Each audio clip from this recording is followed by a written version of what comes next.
there's something important that most women over 60 are never told. It's this. Some of the foods you're eating, foods that seem harmless, maybe even healthy for women, might actually be throwing your hormones completely out of balance.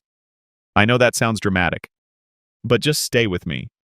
After menopause, your body enters a new chapter, calmer, wiser, more intuitive. It's meant to run on less estrogen. That's part of the natural design. But when certain foods start acting like estrogen, mimicking it, sending confusing messages to your body, things can start to feel off. You might notice it in small ways. A little more belly fat than usual, even though your habits haven't changed. Sleep that used to be solid, now constantly broken. A short fuse. A foggy memory. A strange kind of fatigue that doesn't go away with rest. And the hardest part, you might think it's just your age, but in many cases, it's not. It's what's on your plate. See? No one really talks about how certain health foods affect women after menopause. No one says, hey, that innocent ingredient might be flooding your system with signals your body no longer wants. And that's why I made this video. Because I want you to feel clear. I want you to understand what's actually going on, without fear or overwhelm. In the next few minutes, I'll show you 5 foods that can quietly raise estrogen levels in women your age, often without you realizing it. Not to scare you, not to tell you what you can't eat, but so you can make gentler, smarter choices that help your body feel like yourself again. Balanced, light, grounded, ready. Let's begin with one of the most common, most beloved, and most misleading foods out there, especially for women over 60. Let's start with the first one. And I want to say this gently, because I know a lot of women eat this with the best of intentions. It's something we've been told is healthy, something that shows up in smoothies, granola, energy bars, even in hormone balancing recipes. But for many women after menopause, it can quietly make things worse. That food is flaxseeds. Now, before you panic, no, flax isn't poison. But here's the truth. Flax is one of the most concentrated sources of plant-based estrogen you can eat. These plant estrogens, called phytoestrogens, can attach to your body's estrogen receptors. And if you're in your 60s, your body is probably trying to lower estrogen, not add more in through your breakfast. This kind of slow, invisible buildup can lead to things like weight gain around the middle, trouble sleeping, mood swings that seem to come out of nowhere. And here's the part that really matters. Most women never connect it to what they're eating. They just assume it's part of aging. But I promise you it doesn't have to be that way. So if flax seeds are a daily habit for you, especially if you've been adding them for hormone health, it might be worth stepping back. Let your body breathe. And don't worry, I'll give you gentle alternatives that actually work with your system, not against it. For now, let's talk about the second food. If you drink non-dairy milk thinking it's the better option, this one's going to be important. Let's keep going. The second food is something that shows up quietly in a lot of women's routines, often because it feels like the healthier choice. It's in your coffee, your cereal, your smoothie. I'm talking about soy milk and really, soy in general. Now again, I'm not here to shame your choices. Soy can have benefits in some cases. But for women after menopause, it comes with some fine print. Soy is loaded with phytoestrogens just like flax. These compounds are plant-based, but they're strong enough to mimic estrogen in the body. If your natural estrogen is already on the decline, as it should be, soy can send mixed signals. Your body's trying to reset and slow things down, but soy walks in and says, hey, I'll pretend to be estrogen for you. Sounds helpful, right? But in reality, it can throw your system off balance. Some women notice mood changes. Others deal with hot flashes that get worse instead of better. And for many, it's that frustrating, stubborn belly fat, the kind that doesn't budge even when you're eating clean and staying active. The tricky thing is, soy hides everywhere. Not just in soy milk, but in tofu, veggie snacks, protein powders, and even health bars. If you're eating soy every day, or even a few times a week without realizing it. It might be time to check in with your body. You don't need to fear soy, but it's worth asking. Is this helping me feel better or not? All right, 2 down. The next one. It's something you might be sipping during your quiet evenings, and it has a very sneaky effect on hormones. Let's move on to number 3. This one might actually feel comforting, familiar, maybe even part of your evening wind-down routine. It's licorice root, especially in herbal teas. Now, I know, it sounds harmless, right? It's a root. It's in tea. It's marketed as calming, balancing, even hormone supportive. But here's what most labels don't say. Licorice root has a strong estrogenic effect, just like flax and soy. It contains natural compounds that mimic estrogen in the body. So if you're sipping licorice tea regularly, maybe to relax before bed, or to help with digestion, you could be giving your body a gentle but steady stream of fake estrogen. And over time, that can lead to the same frustrating symptoms: bloating, fatigue, night sweats, mood dips, and that vague feeling of off that's hard to explain. You might not connect it to your tea. After all, tea is soothing. It's part of your routine. It feels safe. But just because something is natural doesn't mean it's neutral, especially when it comes to your hormones. So if you love herbal tea, don't worry, you don't have to give it up. Just check the label. If licorice root is in the ingredients, maybe set that one aside for now. There are plenty of gentle, non-hormonal herbs that can help you relax, like chamomile, peppermint, or lemon balm. Little swaps like this can make a real difference. All right, ready for number 4. This one hides in a place that's marketed as healthy, but it's not always what it seems. All right, number 4. This one hides behind a health halo. It shows up in gym bags, grocery aisles, and those snack bars you keep in your purse for emergencies. I'm talking about processed health bars, especially the ones labeled high protein, plant-based, or hormone-friendly. Sounds good on the wrapper, right?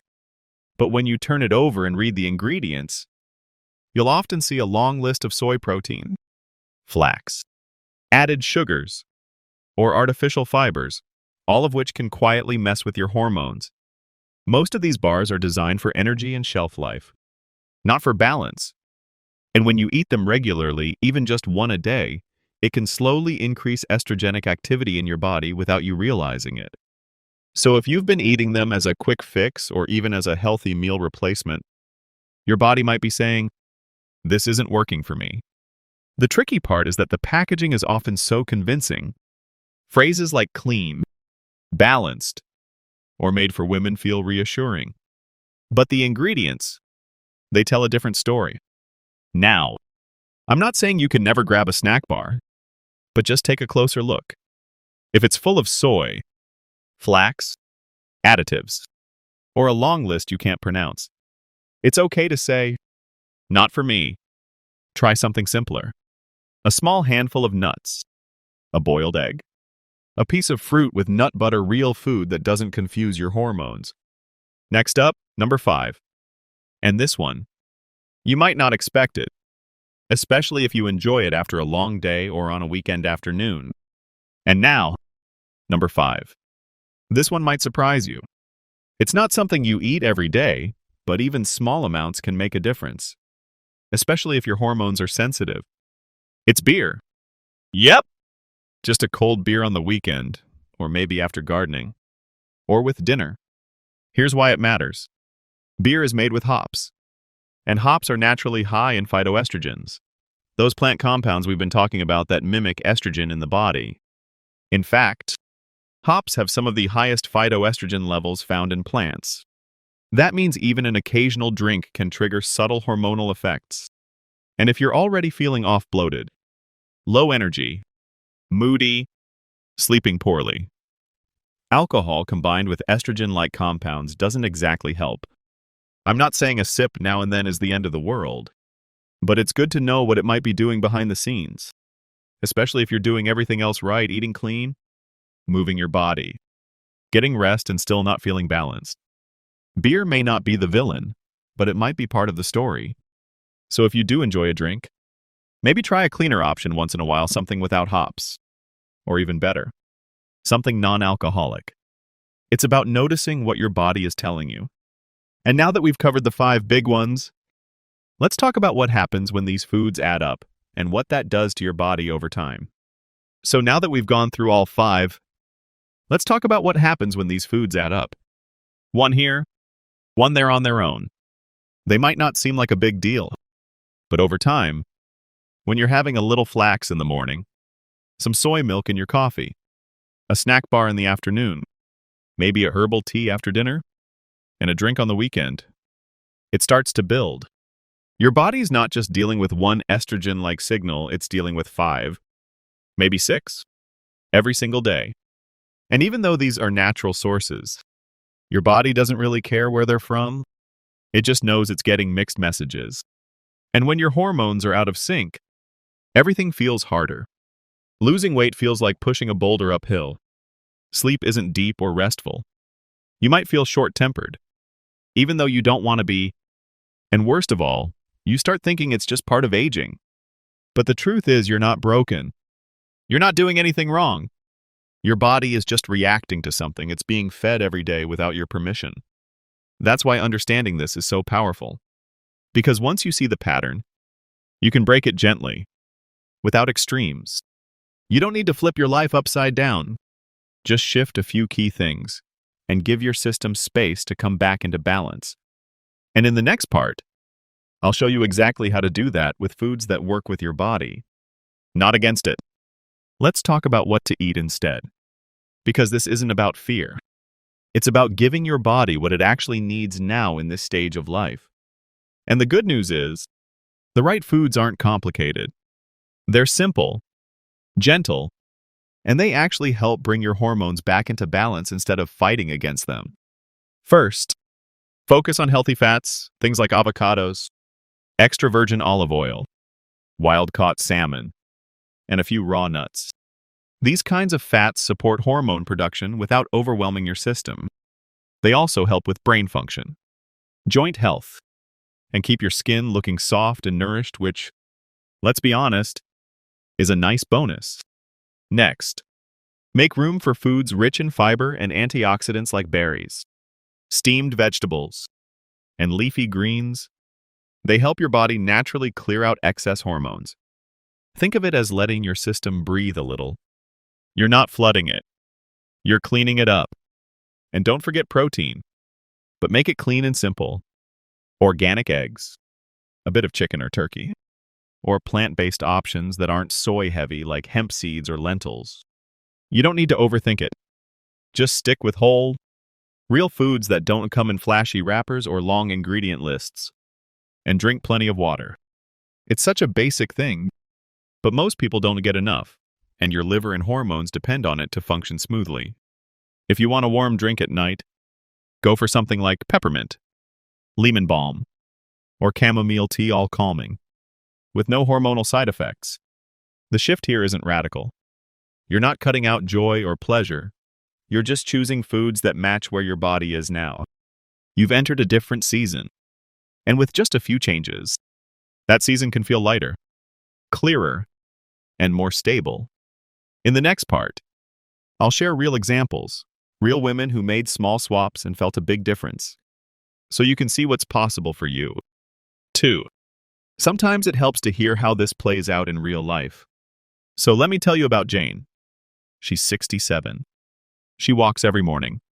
She tries to eat well, but for months, she felt tired, not just tired, but heavy in her body, heavy in her mind. She had night sweats. Her sleep was broken, and she kept thinking, is this just aging? Is this how it's going to be now? Jane had a habit of starting her day with a smoothie. She'd throw in soy milk, flax seeds, and a scoop of plant-based protein powder. It sounded healthy.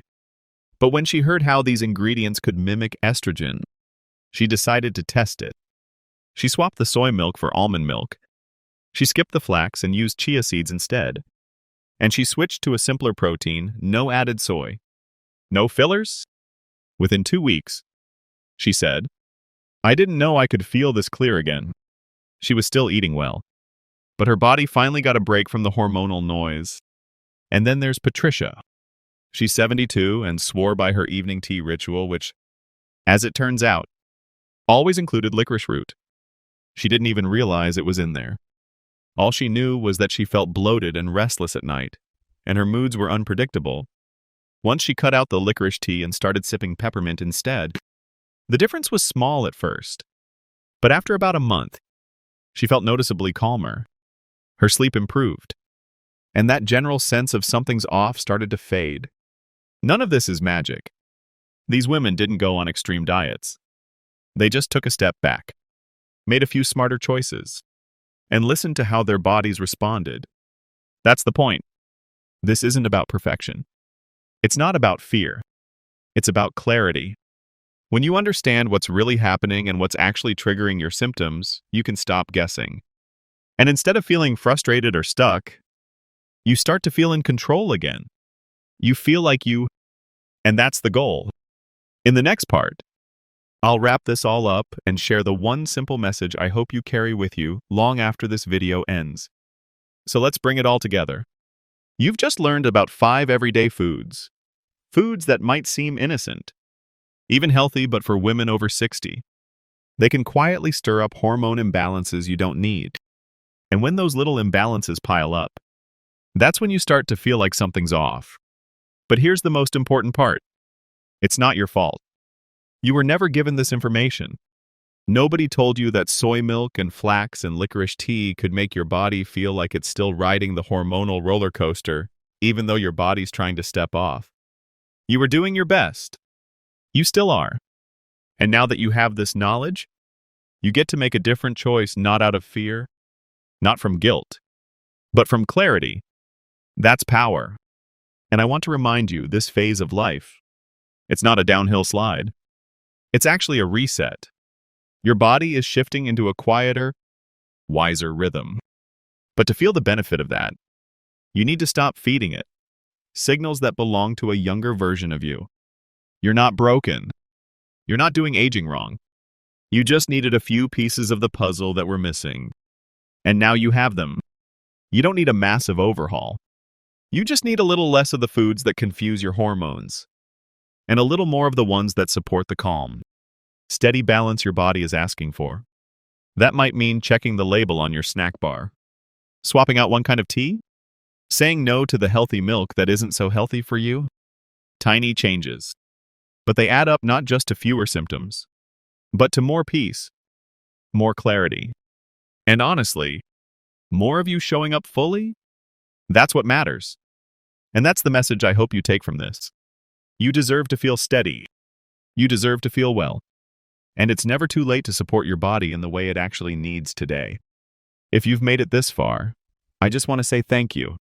Really, it takes a lot of care and a lot of self-respect to sit down, listen, and learn something new about your body, especially when the advice you've been given all your life has been, let's just say, incomplete. What you do with this information is totally up to you. But I hope this video gave you a few things to think about, a few places to pause and ask, is this helping me feel more like myself?